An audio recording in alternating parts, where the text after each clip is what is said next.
Hello friends, welcome to Devi's cooking. வாங்க நம்ம இன்றைக்கி சேனலில் என்ன செய்ய போகிறோன்னா இது எறா வாங்கிட்டு வந்து வச்சுருக்கேன். எறா வச்சு ஒரு 65 பண்ணலாம். வாங்க அதை எப்படி செய்கிறதுன்ட்டு வீடியோவில் பார்க்கலாம். எறா வாங்கிட்டு வந்து வாஷ் பண்ணிவிட்டு வச்சுருக்கேன். இப்போ நம்ம இதில் என்னென்ன போடுறதுன்னு பார்த்துடலாம். மஞ்சத்தூள் ஒரு 1/4 ஸ்பூன் அளவுக்கு போட்டுக்கலாம். சால்ட்டு ஒரு 1/2 ஸ்பூனு. இது வந்து 65 பவுடரு 1 ஸ்பூன் அளவுக்கு போட்டுக்கிறேன். தயிர் 1 ஸ்பூனு. சில்லி பவுடரு 1 ஸ்பூன் அளவுக்கு போட்டுக்கலாம். சின்ன ஸ்பூன் தான் அது, எனக்கு இந்த அளவு 1 ஸ்பூன் இருக்கும். கூடவே இஞ்சி பூண்டு பேஸ்ட்டு பாருங்கள் 1 ஸ்பூன் அளவுக்கு. இது நம்ம அப்படியே பிசைஞ்சிடலாம். உப்பு காரம் எல்லாம் போட்டிருக்கு, அப்படியே கலந்து விட்டுடலாம்.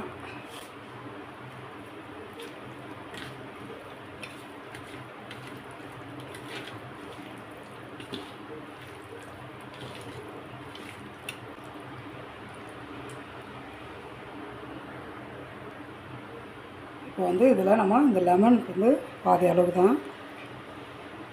இது வந்து நிறைய புழியாமல் சும்மா லேசாக தான் புழிகிறேன். இப்போ வந்து இதில் முட்டை ஒன்று உடச்சி ஊற்றுறேன்.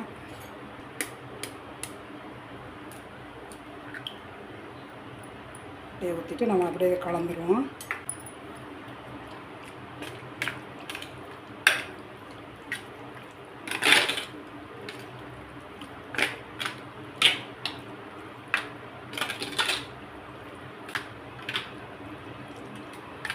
இதை அப்படியே மூடி வச்சிடலாங்க. ஒரு 10 நிமிஷம் நல்லா ஊறட்டும். இப்போதைக்கு நான் மூடி வச்சிடுறேன். நம்ம 10 நிமிஷம் கழித்து எடுத்து இதெல்லாம் போட்டு ரெடி பண்ணலாம். இப்போ வந்து இது உப்பு காரம் எல்லாமே நம்ம சேர்த்துட்டோம். எறா வந்து ஏற்கனவே தண்ணி விடுற மாதிரி தான் அது மாதிரி ஒரு ஐட்டம். அது நம்ம அதில் வேறு ஒரு முட்டையை உடச்சி ஊற்றிருக்கோம்.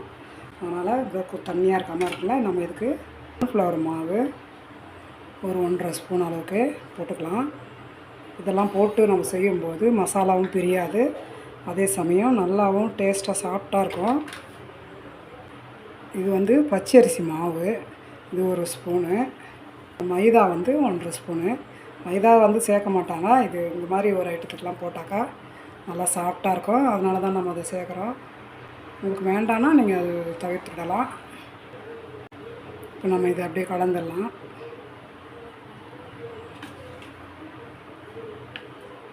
ஸ்பூன் இல்லாமல் கையில் கூட யூஸ் பண்ணலாம். நம்ம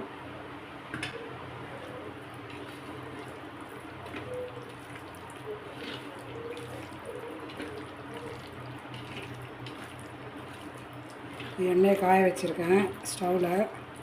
நம்ம இதை அப்படியே கலந்துட்டு கொஞ்சமாக போட்டு பொரித்து எடுத்துக்கலாம். பாருங்கள், எண்ணெய் காஞ்சிடுச்சு. எண்ணெய் காஞ்சோன்னா நம்ம ஸ்லோ பண்ணிடலாம்.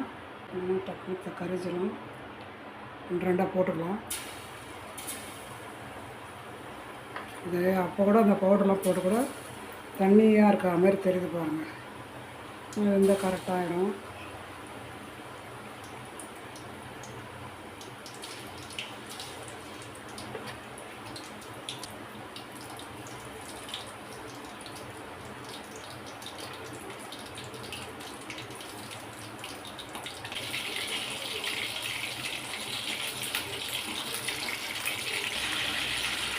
இதில் தண்ணி இருக்குன்றதுனால போட்டோன்னே சடன்னு நல்லா கொஞ்சம் வேகட்டும். சும்மா அதை கலரி விடுறோம். பாருங்கள், எண்ணெயில் நல்லா சலசலப்பெலாம் அடங்கிடுச்சு. நம்ம இதை எடுத்துருவோம். எண்ணெயில் கூட அவ்வளோ மசாலா ஒட்டல பாருங்கள்.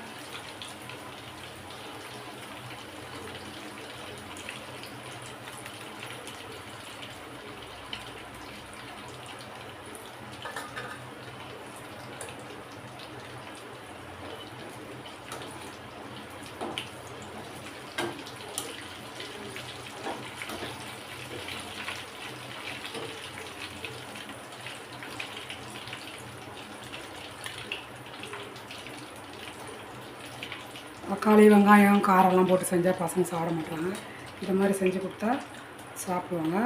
நாங்கள் இருக்கிறது இன்னும் நம்ம இதே மாதிரி போட்டு எடுத்துக்கலாம். இதை வச்சுட்டு நம்ம இதுக்கு இருக்கிறதையும் போட்டுருவோம்.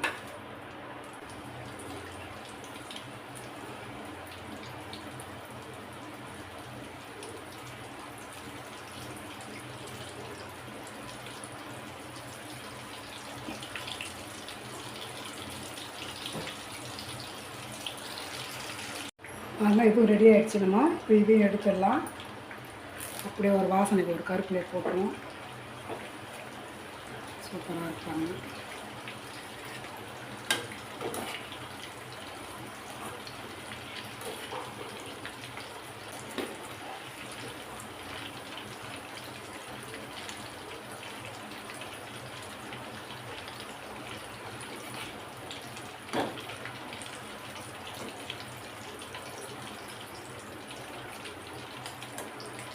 கேஸ் ஆஃப் பண்ணிவிட்டு நம்ம இது எல்லாத்தையும் எடுத்துடுவோம்.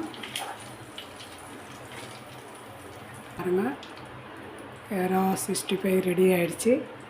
இப்போ நம்ம இதை எடுத்து பரிமாறலாம் குழந்தைங்களுக்கு. பாருங்கள், நல்லா அருமையாக இருக்குது. இந்த மாதிரி ஒன்று ஒன்றும் நல்லா அழகாக இருக்குது வந்திருக்கு. இந்த மாதிரி எறா 65 நீங்களும் உங்கள் வீட்டில் செஞ்சு பாருங்கள். ரசம் சாதம், சாம்பார் சாதத்துக்குலாம் மேட்சிங்காக இருக்கும். பாருங்கள், உங்களுக்கு இந்த வீடியோ பிடிச்சிருந்தா லைக் பண்ணுங்கள், ஷேர் பண்ணுங்கள், சப்ஸ்கிரைப் பண்ணுங்கள், ஃப்ரெண்ட்ஸுக்கும் ஷேர் பண்ணுங்கள். நம்ம ஒன்று எடுத்து சாப்பிட்டு பார்க்கலாம். சூப்பராக மசாலாலாம் நல்லா ஒட்டி நல்லா அருமையாக இருக்குது. சூப்பருங்க, ஹேவன். அது நெக்ஸ்ட் வீடியோவில் சந்திப்போம். அது வரைக்கும் பாய்.